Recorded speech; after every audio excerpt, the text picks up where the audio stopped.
तो कैसे हैं आप सभी? आई होप आप सब बहुत ही अच्छे होंगे।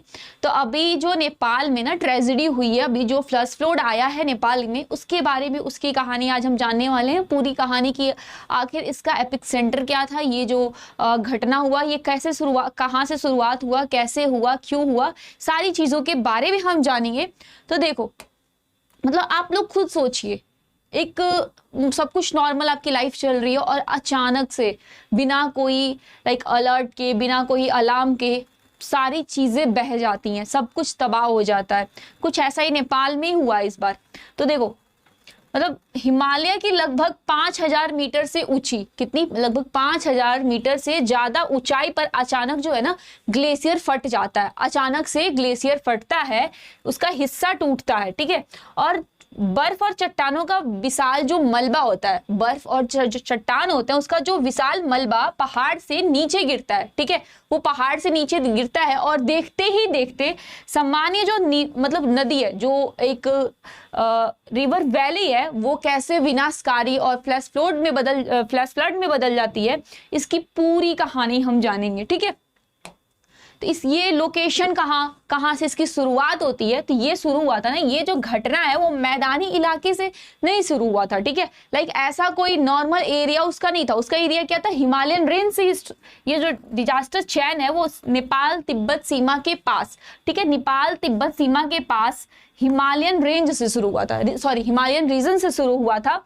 लगभग 5200 मीटर, कितनी, लगभग 5200 मीटर की ऊंचाई पर ग्लेशियर का एक बड़ा हिस्सा अचानक अपनी जगह से टूटकर नीचे गिर जाता है, यानी कि ग्लेशियर जो है वो कोलैप्स कर जाता है।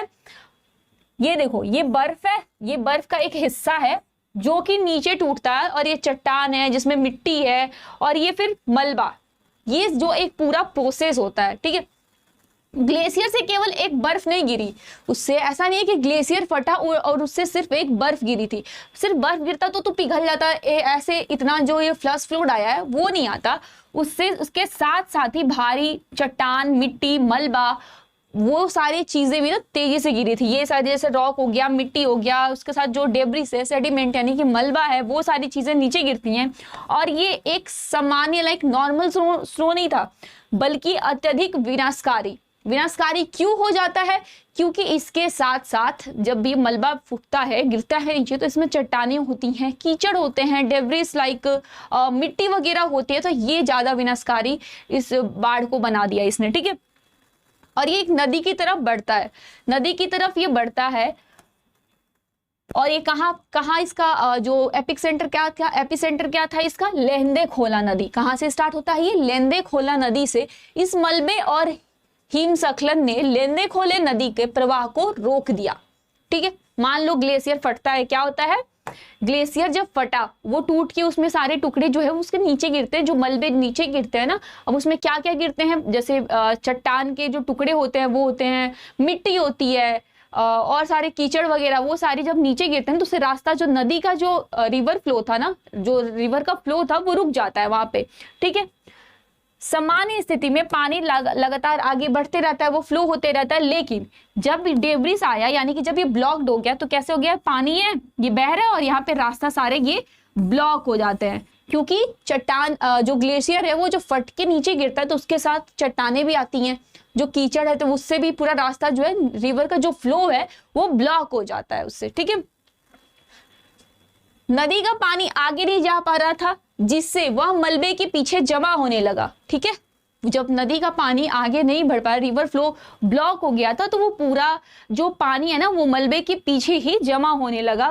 तो उससे देखो क्या हुआ, नदी रुकी, पानी इकट्ठा होने लगा। जब पानी इकट्ठा हुआ तो उस पर प्रेशर बढ़ा। जब प्रेशर बढ़ा ना तो अचानक से टूट गया। अचानक से जब टूटा तो रिवर फ्लो जितना भी ब्लॉक के बाद जितने भी पानी रुके हुए थे, इधर जितना भी फ्लो रुका हुआ था रिवर का, वो अचानक से जब तेजी से टूटा तो अचानक से आगे बढ़ा, वो ज्यादा विनाशकारी बाढ़ हुआ, ठीक है, वो ज्यादा विनाशकारी बन गया। देखो, या जब ये एक प्राकृतिक रुकावट टूटी, ये जब ब्लॉकेज टूटा, तब जो पीछे जमा पानी अचानक बेहद तेजी गति से नीचे की ओर निकला, जब वो बेहद तेजी गति से निकला, अब देखो कैसे होता है, ये जो पानी है प्लस उसमें बर्फ थे, चट्टाने थी, मड थे, ठीक है, और जब ये सारी चीजें इकट्ठे जब थे, ठीक है, तब तक तो थे, लेकिन जब इसका फ्लो टूटा तो ये बहुत ही एक्सट्रीम डिस्ट्रक्शन फ्लो बन गया, ठीक है। नॉर्मल बाढ़ जो आता है हम इसको प्राकृतिक आपदा बोल सकते हैं, लेकिन हम ये नहीं बोल सकते कि ये जो इस बार फ्लोड आया है वो लाइक बारिश की वजह से आया है। जो बाढ़ आई है ना नेपाल में अभी, या फिर नेपाल के आसपास के जो भी एरिया है वहां पे, तो ये बारिश की वजह से अगर आता तो इतना डिस्ट्रक्शन नहीं होता जितना कि ये ग्लेशियर फटा है, उसमें जो चट्टानें आई हैं, डेब्रिस आई हैं, इसकी वजह से ये ज्यादा डिस्ट्रक्टिव हो गया है, ठीक है। इसे फ्लैश फ्लड क्यों कह रहे हैं, क्यों हम इसे फ्लैश फ्लड कह रहे हैं? जो नॉर्मल फ्लड आता है ना, रिवर जो फ्लड होता है वो पानी का स्तर धीरे धीरे बढ़ाता है, ठीक है, वो पानी का सिर्फ फ्लो बढ़ाता है। लेकिन ये जो फ्लड है नेपाल में जो आया है 2026 में फ्लश फ्लड, उसमें ना पानी का स्तर अचानक से बढ़ गया। ऐसा नहीं है कि कोई अलार्म, कोई मतलब लाइक कुछ भी, कोई अलर्ट पहले नहीं मिला। कैसे मिलेगा? जब वो ग्लेशियर फटा तो थोड़ा सा ना सिस्मिक ऐसे मूवमेंट हुआ, तो लोगों को लगा कि ये भूकंप का है। सिस्मिक मूवमेंट उन्हें फील हुआ तो उन्हें लगा भूकंप का है, लेकिन नहीं था, ऐसा कुछ नहीं था। वो जो ग्लेशियर फटा था ना, उसके वजह से जो प्लेट सिस्मिक के जो मूवमेंट है वो उत्पन्न हुई थी। टेक्टोनिक मूवमेंट, लाइक ये टेक्टोनिक भूकंप नहीं था, ठीक है। तो प्रतिक्रिया के लिए बेहद कम समय मिला। अब जब अचानक से ये सारी चीजें जो अचानक से हुई, उसमें रिएक्शन के लिए भी कोई टाइम ही नहीं मिला भाई, कोई प्रिकॉशन ही नहीं मिला कि लोग अपने लिए कुछ तैयारी करें, वो भागे इधर उधर से, कुछ भी नहीं मिला, उन्हें टाइम ही नहीं मिला, ठीक है। तो त्रिशूली जो रिवर है उसका जो वाटर लेवल है ना, लगभग 9 मीटर तक आधे घंटे में उसका वाटर लेवल पहुंच गया। सोचो कि ये पानी का बहाव कितना तेज था। लेंदे खोला में शुरू हुई यह तबाही आगे बढ़ते हुए नदी तंत्र यानी कि रिवर सिस्टम कैसे बन गई। रिवर सिस्टम देखो कैसे बनती है, यहाँ पे ना ग्लेशियर कोलैप्स होते हैं। क्या होते हैं? ग्लेशियर कोलैप्स होते हैं। फिर वो कहाँ पहुंचती है? लेंदे खोले नदी में। यहाँ पे ग्लेशियर कोलैप्स हुई, यहाँ से गिरे, ये लेंदे खोले नदी में पहुंचती है, और वहां से भोटे कोशी नदी, यही नदी आगे जाके ना बिहार में कोशी नदी के नाम से जो हम जानते हैं वो यही नदी है, ठीक है। फिर देखो यहाँ पे त्रिशूली जो रिवर सिस्टम है, यहाँ पे ये सारी चीजें जाके यहाँ पे ब्लॉक हो जाती हैं। जब ब्लॉक होती है कुछ टाइम बाद ब्लॉक, उसके बाद इसका जो फ्लो टूटता है ना, जब ब्लॉकेज टूटता है तो बहुत तेज से फ्लो होता है और वो डाउन स्ट्रीम एरिया में चले जाते हैं, जिससे कि बहुत ही ज्यादा डिस्ट्रक्शन हुआ है। कितने लोग लापता हो गए हैं, कुछ के बॉडी नहीं मिल रहे हैं, कुछ के बॉडी के पार्ट नहीं मिल रहे हैं, मतलब कुछ भी हो रहा है यार। मतलब इतना डिस्ट्रक्टिव ये हुआ है ना। डाउन स्ट्रीम डिस्ट्रक्शन कैसे हो गया? सामान्य बाढ़ में ना मुख्य विनाशकारी ताकत पानी होती है, ठीक है, लेकिन यहाँ पानी के साथ बड़ी चट्टानें हैं, मलबा है और बर्फ मतलब तेज गति से आगे बढ़ रही है, वो ज्यादा डिस्ट्रक्टिव हो गया। जो चट्टानें आ रही हैं उसमें क्या क्या डिस्ट्रक्टिव हो गए, रोड हुए हैं, पुल हुए हैं, नदी के किनारे जितनी भी बस्तियां थी सब कीचड़ से भरे पड़े हैं, ठीक है। पावर इंफ्रास्ट्रक्चर भी उसमें डिस्ट्रक्ट हो गए हैं। इस उच्च गति वाले ठोस मलबे ने तबाही की स्तर मतलब लाइक स्तर जो है वो लेवल जो है बहुत गुना बढ़ा दिया है। एक नॉर्मल बाढ़ आता तो वो इतनी सारी चीजों को तबाह नहीं करता, लाइक चीजें बह जाती हैं उसमें, वो हो जाता, उसके लिए अलर्ट आपको पहले मिल जाता, बस्तियां खाली हो जाती। लेकिन ये जो अचानक से हुआ ना, इसके लिए कोई अलर्ट नहीं हुआ था। लोग नॉर्मल जैसे डेली रूटीन जो उनका होता है वो अपनी जीवन यापन के लिए जो डेली करते हैं वो कर रहे थे, लगातार उनका चल रहा था, लेकिन अचानक से ये सारी घटनाएं घट गई, ठीक है।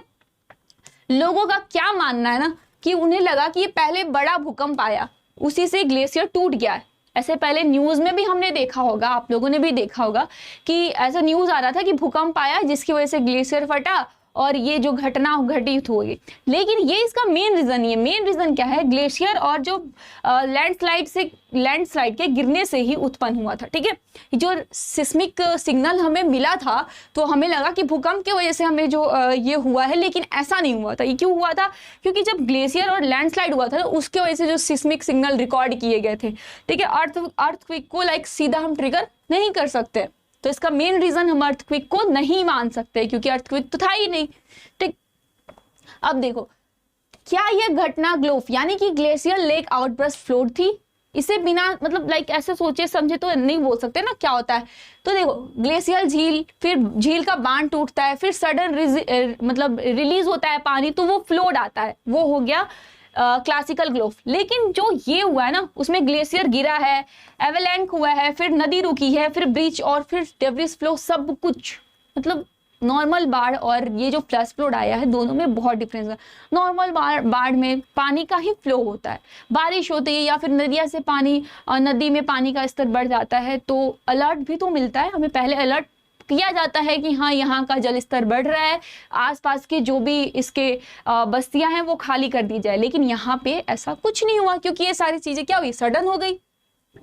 ठीक है, क्या इसमें क्लाइमेट चेंज का भी कोई रोल है? कोई बड़ा रोल क्लाइमेट चेंज का भी है? हाँ है, लेकिन ये नहीं बोल सकते कि पूरी तरीके से इस घटना में। अब कैसे है वो देखो, बढ़ता टेम्परेचर होता है, फिर जिससे ग्लेशियर पिघलता है, उसके बाद क्या होता है, जो पहाड़ है ना वो लाइक वीक पड़ जाता है यहाँ पे। ठीक है, उससे ढलानों की अस्थिरता भी बढ़ती है और फिर बाढ़ का खतरा बढ़ जाता है, बाढ़ का खतरा कहीं ना कहीं से बढ़ जाता है। तो पूरी घटना हमने समझ ली कि कैसे क्या हुआ।